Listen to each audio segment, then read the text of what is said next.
You know that feeling, right?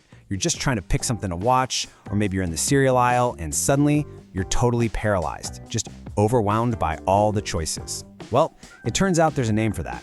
Today, we're going to dive into this fascinating idea from psychologist Barry Schwartz, who argues that having more options might actually be making us, well, less happy. So, that's the big question, right? When is more not actually better? I mean, we're taught our whole lives that freedom of choice is the ultimate goal. The more choices, the better. But is it really possible to have too much of a good thing? Okay, to really get this, let's look at a super relatable story that Barry Schwartz tells himself.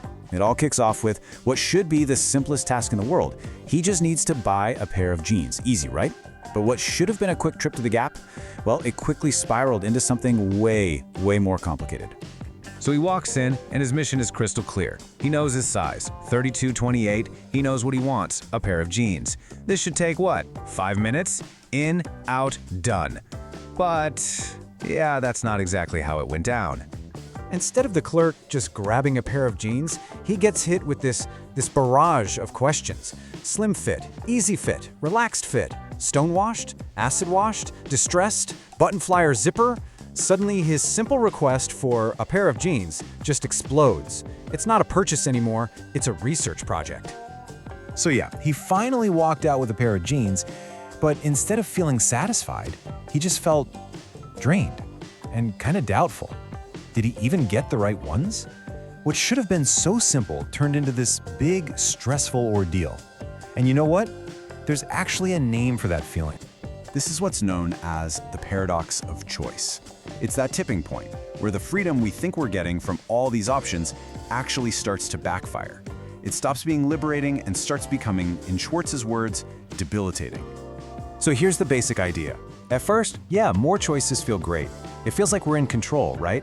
But as the number of options just keeps growing and growing, all these negative feelings, stress, anxiety, that nagging fear of making the wrong choice, they start to pile up, and they completely outweigh the good parts. So instead of feeling free, we just freeze. We feel paralyzed. And look, this goes way beyond a pair of jeans. The scale of this problem in our everyday lives is it's mind-boggling. Let's actually dig into some of the numbers just to see how deep this rabbit hole really goes. Let's start somewhere we've all been. A typical supermarket. Just picture it. Think about the last time you went to buy groceries. Have you ever just stopped and looked at the sheer volume of stuff all screaming for your attention? Okay, get this. In an average supermarket, you can find something like 85 different varieties of crackers and 285 kinds of cookies. Seriously, 285. How on earth are you supposed to know if you picked the best one? The truth is, you can't. It's impossible. And this is just the tip of the iceberg. And when we start talking about bigger ticket items, the numbers just get insane. At one electronics store, just by mixing and matching different components, you could create over 6.5 million possible stereo systems. 6.5 million. I mean, where do you even begin? It's just completely overwhelming. But this isn't just about shopping. This isn't just consumerism. This paradox has wormed its way into some of the most critical decisions of our lives. I'm talking about things as fundamental as education. Think about this. Even at a place like Harvard, where the goal is to create a shared intellectual foundation, students have to pick from 220 different courses just to fulfill their core requirements. 220! The odds that any two students will have the same educational experience, it's practically zero. And honestly, this cartoon from Ross Chast just nails it. It's called The Tragedy of Prosperity. And that's exactly what it is. We are literally drowning in a sea of options, whether it's shampoo or cereal or whatever. Our own abundance has become a source of anxiety, not happiness. So all of this leads to a much bigger, more fundamental question. We always say choice equals freedom, right? It's like a core belief in our culture. But what if it's not that simple? Does having more and more options really, truly make us more free? This is where the philosopher Isaiah Berlin had a really interesting thought. He talked about two kinds of liberty. There's negative liberty, which is basically freedom from someone telling you what to do. Then there's positive liberty, which is the freedom to actually create a meaningful life for yourself. Now, having 285 types of cookies, that's negative liberty, for sure.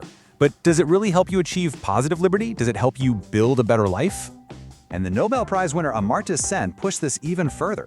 He basically said that when we spend all our time and energy agonizing over tons of meaningless choices, like, which brand of toothpaste to buy, it literally steals the mental bandwidth we need for the stuff that actually matters. So in a weird way, all that choice can actually get in the way of our real freedom. Okay, so if more choice isn't the answer, then what is? How are we supposed to deal with this world that's just overflowing with options? Well, the solution Schwartz proposes is kind of strange. It goes against everything we think we know, but it's also incredibly powerful. So here it is. Schwartz argues that the solution is to do the opposite of what we're told. Instead of trying to have every option available, we should actually embrace constraints, put limits on our choices. And instead of that endless hunt for the best, we should learn to be happy with good enough. It's about lowering our expectations a bit, making a decision, and sticking with it. That's how we escape that endless, anxious cycle of what if. And that, right there, is the big idea I want to leave you with. This is the question at the heart of it all. What if real freedom isn't about having a million choices on a menu? What if true freedom is actually the wisdom to know what's good enough, make a choice, and then just get on with living your life?